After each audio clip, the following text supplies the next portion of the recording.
Video देखने से पहले चैनल को सब्सक्राइब करना ना भूलें।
बहुत मज़ा आया फिल्म के अंदर, क्योंकि एक तो भाई इतने प्यारे मिले हैं दोनों जो छोटे हैं। अरे और क्या है ना, फिल्म के अंदर भाइयों का प्यार, परिवार के लिए एक दूसरे का खड़ा होना, और फिर इंडिविजुअली सबके अपने अपने ट्रैक्स हैं, एक्चुअली लव स्टोरीज हैं और अलग अलग हैं, मतलब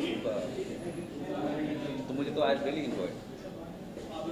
नॉन ग्लैमरस रोल में प्रूव करना थोड़ा मुश्किल होता है और अपॉर्चुनिटी होता है कोई भी आर्टिस्ट, फीमेल आर्टिस्ट बात करें तो इस तरह का रोल मिला है, तो आपको अपॉर्चुनिटी समझते हैं आपको इस तरह का किरदार मिला है, अपॉर्चुनिटी आप दोनों कुछ मैंने पहली बार एक ऐसा रोल किया है जो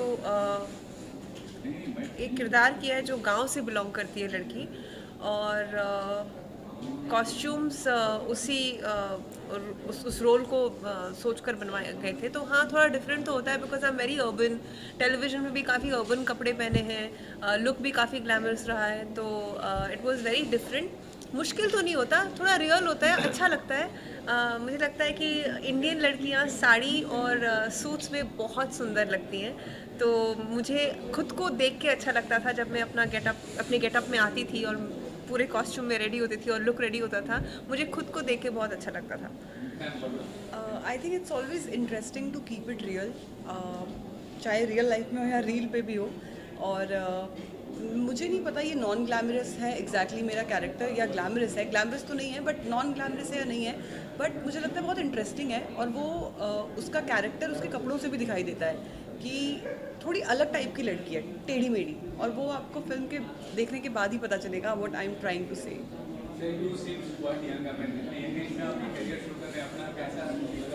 बहुत यंग हो तो अपने यंग एज में। सर ये यंग नहीं है, हम सेम एज है। ये दिखता यंग है, ये हम सेम एज है। मैं 45 हूँ ना, मैं 45 हूँ।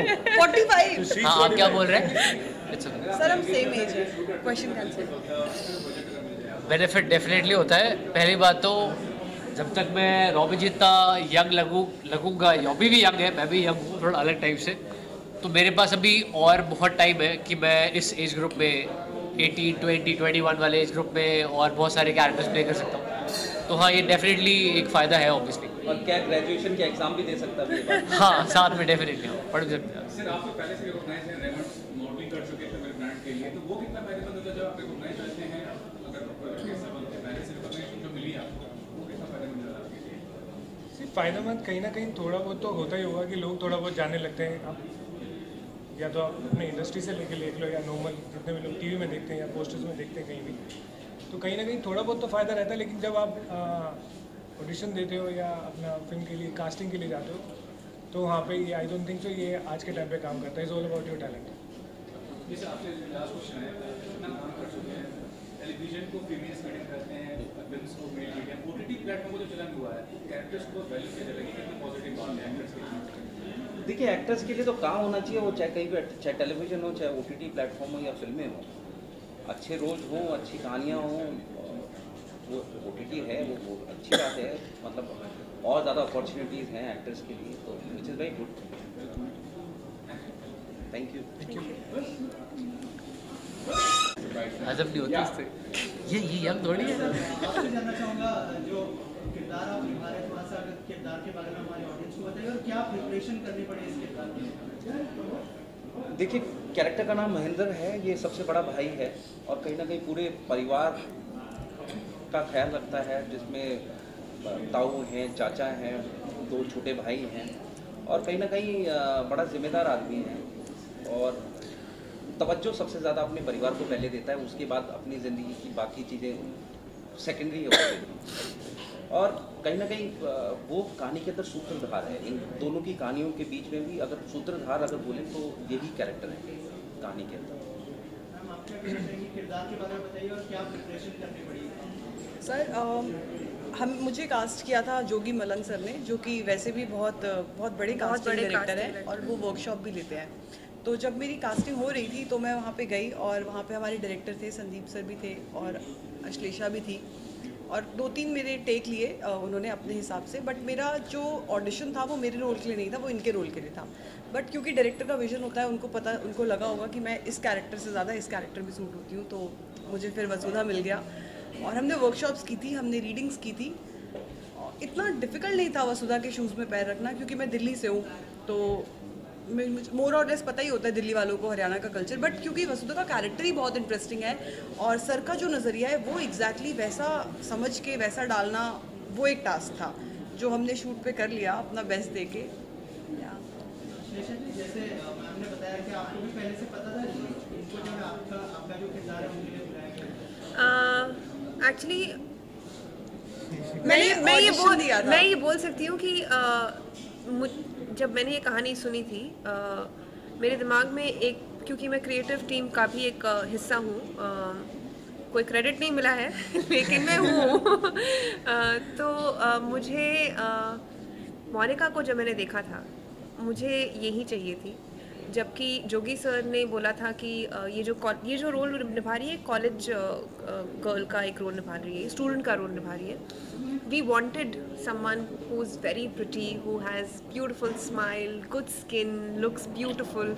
तो जब मैंने इनको देखा था हम सबका ये एक यूनानिमस डिसीजन था, क्योंकि ये है यंग और दिखती भी हैं कॉलेज स्टूडेंट, तो we have to cast her like that because his character falls in love with her just by he just loves her, he keeps looking at her and it has to be looked at। मतलब जो जिसको हम cast करें वो ऐसी भी होनी चाहिए जो बस उसको देखते रहें। तो मोनिका को हमने इसीलिए कॉलेज के रोल में कास्ट किया। जहाँ तक मेरी बात आती है मेरे कैरेक्टर का नाम है बिमला और बिमला का ऑडिशन यश सर बताएंगे। वो पक चुके थे क्योंकि इन्होंने इतनी सारी लड़कियों के साथ ऑडिशन किया था कि उनका दिमाग ख़राब हो गया था। उनको समझ नहीं आ रहा था कि आप लोग कर क्या रहे हो, क्योंकि जोगी सर क्योंकि इतने ज़्यादा नामी कास्टिंग डायरेक्टर हैं, बहुत थॉरो रिसर्च करते हैं और उनके कन्विक्शन के अगेंस्ट कोई भी कास्टिंग नहीं हुई है। तो वो बार बार यश सर को बुलाते थे लाइन्स रीड करने के लिए नई नई लड़कियों के साथ। तो जहाँ तक मेरी कास्टिंग की बात आती है, I'll hand over the whole credit to Yash sir because Yash ji एक दिन कर रहे थे, कोई और एक्ट्रेस आई थी, उनके साथ उन्होंने लाइन्स किए और उन्हें बोला आप लोगों को चाहिए क्या, कौन चाहिए कौन है आपकी बिमला, क्या कर रहे हो, 1-1.5 महीना हो गया शूटिंग शुरू करनी, क्या कर रहे हो। जोगी सर ऊपर बैठे हुए थे, संदीप जी और उनके असिस्टेंट ऑडिशंस ले रहे थे और मैं वहाँ पे एक फटे से कुर्ते में अपना जो मेरा काम होता है एडी का वो कर रही थी। तो यश सर गुस्सा होके बोले कि ये है बिमला, देख लो इसको, ये यहाँ सामने बैठी है। तो जोगी सर ऊपर थे, उन तक बात पहुँची कि यश सर ने ऐसे बोला है और सब मेरे पे चढ़ गए कि ये लो लाइन्स और पढ़ो तो मुझे लाइन्स दी गई ऑन द स्पॉट और फिर मैंने पढ़ी। फिर जोगी भाई ने मुझे ऊपर बुलाया और उन्होंने बोला कि अभी हम कुछ नहीं बोल सकते आपको। और मैं तो वैसे ही मुझे पता था कि मतलब मैं यहाँ पे फ्री में काम कर रही हूँ कि होम प्रोडक्शन है, मुझे यहाँ पे एडी का भी काम करना है, स्पॉट का भी करना है, प्रोडक्शन का भी करना है। तो मैं तो वैसे ही डांट खा के इधर उधर घूमती रहती थी कहीं ना कहीं। तो मुझे 10 दिन तक कुछ नहीं बोला गया कि मेरा हुआ है कि नहीं हुआ। फिर एक दिन जोगी सर ने मुझे अपने ऑफिस में बुलाया और उन्होंने बोला आपके साथ वर्कशॉप करनी पड़ेगी, अगर हम आपको कास्ट करेंगे तभी हम आपको कास्ट करेंगे। फिर उन्होंने वर्कशॉप की और उस दौरान वो और ऑडिशंस लेते गए। फ़िलहाल जो फाइनली जो ये हुआ कि उनको शायद कहीं ना कहीं लगा कि मैं बिमला निभा सकती हूँ, तो उन्होंने मुझे ये रोल दिया। यश जी आपसे जानना चाहूँगा कि कैसे आपको अरे ये उस वक्त मैं बता तो रहा हूँ, वो बैठी हुई थी, उस सलवार सूट पहन के आई थी उस दिन, चुन्नी उन्नी के साथ ऐसे बैठी हुई थी, काम कर रही थी। मैंने बोला यही है ना। और एक्चुअली मैं बिल्कुल इनकी नज़र है, क्योंकि हमारे डायरेक्टर सर तो मैंने बोला कि देखो भाई ऐसी इनकी फ़ोटो खींच लो, अगर ये नहीं चाहिए तो ऐसी लुक चाहिए। तो बाद में फिर इनको ऑडिशन के लिए तो इनकी नज़रों की वजह से संदीप जी ने मुझे उस नज़र में देखा और मैं बिमला बन गई। बहुत इंटरेस्टिंग स्टोरी है। तो आपसे जानना चाहूँगा किरदार के बारे में बताइए और थोड़ा सा बताइए कि कैसे कास्टिंग हुई और जैसे बहुत ही इंटरेस्टिंग स्टोरी अभी सामने आ रही है, अगर बताएं कुछ आप। मेरे कैरेक्टर नाम जुगनू है और मेरी कास्टिंग भी जोगी मलंग सर ने ही की थी और हरिओम भाई ने। क्योंकि ये रियल लाइफ में भी उतनी ही अतरंगी है जितने जुगनू है। कंटिन्यू। Why continue. सब लोग मेरे बारे में कैसे बोल रहे हैं? एनीवे, तो मेरे कैरेक्टर नाम जुगनू है और मैंने जब इसका ऑडिशन दिया था तो उसमें सर की तारीफ़ करनी थी कि तो मुझे बेसिकली समझ में आया जब मैं हरियाणा गया सेलेक्ट होने के बाद। संदीप सर ने बॉम्बे में जब मेरी वर्कशॉप ली साथ में, जब मैं सेलेक्ट हुआ था उसके बाद तो मेरी बहुत ज़्यादा क्लास लग गई थी और मुझे एक्चुअली एक बार लगा था कि नहीं हो पाएगा, क्योंकि मैं कहीं ना कहीं हूँ हरियाणा से, मैं सिरसा में रहा हूँ, बट फिर भी मेरा हरियाणवी एक्सेंट अच्छा नहीं था क्योंकि मैं सिरसा काफ़ी पंजाब के पास है तो मैं काफ़ी पंजाबी एक्सेंट ज़्यादा है वहाँ पे, तो मैं हरियाणवी लोगों के साथ ज़्यादा रहा नहीं। पर संदीप सर ने बहुत हेल्प की और यश सर ने बहुत हेल्प की, भाई से तो मैं बहुत बाद में मिला था। तो उसके बाद जब वहाँ पे गए, वहाँ जो मज़ा आया है शूट करने में गाँव के अंदर, कुछ मजा नहीं आया। दो एक्टर्स जिनको सबसे ज्यादा डांट पड़ी है सेट पे वो ये और मैं हूँ। नहीं, शुरुआत इससे होती थी, एंड मुझ पे होता था। मुझे इसलिए मजा आया कि जैसे आप साउथ की मूवी देखते हो तो वहाँ साउथ का कल्चर होता है। इस मूवी में सब कुछ क्योंकि हरियाणा के ऊपर है तो वहाँ पे हम शूट कर रहे हैं, सर का शॉट लगा हुआ है, मैं भी कुछ शॉट पे हूँ और कम से कम 15-20 ताऊ लोग और वहाँ के लोकल लड़के अपना हुक्का वुक्का लेके बैठते थे, बस शूट देखते थे यार। तो वो इतना अमेजिंग था देखने में, इतना मजा आता था। वो तो है, वो जो वहाँ का कल्चर था और इतने जेन्युइनली खातिरदारी। वो किस्सा बता ना, तूने बोला कि बेटा क्या नाम है आपका, पूछा नहीं तुमने वहाँ क्या? मैं बताता हूँ, ये नया अभी आया है, बॉम्बे से गया लड़का, वैन से उतरा, अपना करता हुआ ऐसे चश्मे वश्मे देखा, छोटे बच्चे और अरे क्या है, वो छोटा सा बच्चा था। हाँ। बोले अरे बेटा क्या नाम है तुम्हारा? बोला तेरा बाप। तो this is Haryana for you. ये जो पिक्चर है नहीं, but at the same time वो लोग I tell you the truth, पूरी फिल्म में सबसे ज्यादा जो मेहनत लगी है कास्टिंग में वो जुगनू के कैरेक्टर के लिए जी, बिकॉज ये कैरेक्टर जो है बड़ा ट्रिकी कैरेक्टर है, हमें वो इनोसेंस भी चाहिए थी फिल्म के इस कैरेक्टर के लिए और वो मैच्योरिटी भी चाहिए थी कि एक वक्त पे जाके वो समझ सके। तो कैरेक्टर के गड़बड़ होने के बहुत चांसेस थे, क्योंकि अगर कास्टिंग थोड़ी भी गड़बड़ 19-20 होती तो गड़बड़ होती। And luckily by the great grace of God he is apt for that role. Okay sir, आप क्या कहना चाहेंगे? Last but not the least, कैसा एक्सपीरियंस रहा, क्या सीखा आपने रिश्ता से यश? See, मैं तो from the moment when I got a call for the casting and then get to meet Sandeep Bhaiya and Ashu, like I've just been thankful, and I'm so thankful to God and everyone. Like this is my first film and this is how I have to start my career, and I can't be thankful enough. And he's the only actor who was not yelled at on the set. He was Sandeep's favorite. And he still is, I think. So lucky to have Yash Bhai with me right now from the beginning. Every time when I see him before taking a shot, and I've been very nervous. For me, मेरे को अंदर से लगता था कि ये मेरे लिए बहुत कुछ है करने को, बहुत प्रूव करना एक तरीके से। लेकिन कहीं ना कहीं I think Sandeep sir, I think he just really helped me. And Swapnil sir है यहाँ पे, guidance like every time I to see कि यार वो क्या कर सकता हूँ, वो क्या करना चाहिए मुझे, मैं सही हूँ कि नहीं। और वो बोले कि ठीक है, अगर होगा ना तो मैं बता दूँ। एक क्वेश्चन होता है ना कि फर्स्ट फिल्म थी तो बहुत ज़्यादा एक्साइटमेंट थी, and Monica she is like as we all know that how pretty she is, that part was a little easy just to look at her. यार I mean Robbie, he's also very handsome. We all can see that. और coming in from him, इनको side में ले जाके इनके अलग से bite ले लो आप लोग। Thank you so much, thank you. ये जो फिल्म है हमारी हरियाणा, ये आप पूरे परिवार के साथ जाके देखिए और बहुत ही क्या बोलते हैं उसको, एक इमोशनल जर्नी पे जाएंगे आप, जिसके अंदर आपको बहुत सारा मजाक मिलेगा, जिसके अंदर आपको बहुत सारा रोमांस मिलेगा, इसमें बहुत अच्छी अच्छी लोकेशंस मिलेंगी आपको और बहुत सुंदर सुंदर गीत मिलेंगे आपको और पूरे परिवार के साथ में अच्छा पूरा मनोरंजन मिलेगा आपको ये फिल्म देख के। अभी हमने बहुत ही इंटरेस्टिंग स्टोरीज सुनी कास्टिंग की, तो बताइए सर कैसे मतलब पूरी परफेक्ट लगती है, जैसे हमने ट्रेलर भी देखा, पोस्टर भी देखा, थोड़ा सा बताइए कि क्या प्रोसेस था कास्टिंग का और कैसे ट्रेंड में आया यश जो। देखिए इसके अंदर जो मुख्य भूमिका में है एक तो यश टोंग जो है वो शुरू से ही मेरे दिमाग में थे, उनको सोच के ही मैंने कहानी लिखी थी।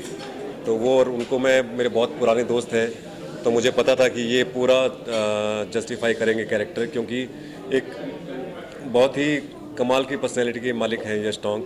वो उनका एक फ़नी साइड है जो बहुत ही फ़नी है, उनका एक बहुत ही ज़्यादा इमोशनल साइड है जो बहुत ही भाईचारे वाला जो उनकी एक साइड है, तो बहुत, और एक एक्शन वाली साइड भी है उनकी। तो उनका कैरेक्टर भी जो है बहुत ही खूबसूरत कैरेक्टर है, जो ना कि सिर्फ अपने परिवार की देखभाल करता है, बहुत रोमांटिक भी है और बहुत ही मज़े लेने वाला इंसान है ज़िंदगी के अंदर। वो नीरस नहीं है, वो बहुत ही रसदार एक पर्सनैलिटी का मालिक है। जो महेंद्र उसका कैरेक्टर है वो बहुत ही क्लोज है वो कैरेक्टर यश टोंग की खुद की पर्सनैलिटी से। तो उनकी कास्टिंग जो थी वो शुरू से ही मेरे दिमाग में थी और बाकी जितने भी कैरेक्टर्स जितने भी आए हैं including Ashlesha Sawant, Robbie made, उन सब की कास्टिंग जोगी मलंग जी हमारे जो कास्टिंग डायरेक्टर हैं उन्होंने की थी।